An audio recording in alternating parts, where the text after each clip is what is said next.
नमस्कार मराठी मंडळी। मंत्री छगन भुजबळ अखेर ठाकरेंच्या शिवसेनेत। छगन भुजबळ यांचा मोठा निर्णय। तर काय आहे बातमी सविस्तर जाणून घेण्यासाठी व्हिडिओ पूर्ण पहा आणि जर आपल्या चॅनलला अजून सबस्क्राइब केलं नसेल तर लगेच सबस्क्राइब करून घ्या। महाराष्ट्राच्या राजकारणात आता मोठ्या हालचाली सुरू झाल्या आहेत। 2 वर्षांपूर्वी शिवसेना व राष्ट्रवादी हे दोन्ही पक्ष फुटले व त्यानंतर लोकसभेची निवडणूक ही पहिली निवडणूक ठरली।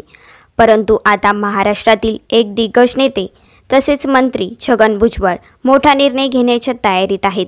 मात्र हा निर्णय कोणता असेल याबाबत अद्याप स्पष्टता नाही।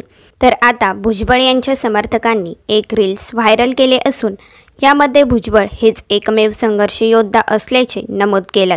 परंतु यामध्ये केवळ शिवसेना प्रमुख बाळासाहेब ठाकरे यांचे छायाचित्र आहे। शरद पवार किंवा अजित पवार यांचा फोटो यामध्ये नसल्याने मोठी चर्चा सुरू झाली आहे। तर याबाबत तुमची प्रतिक्रिया नक्कीच कमेंटमध्ये कळवा आणि व्हिडिओ पाहिल्याबद्दल धन्यवाद।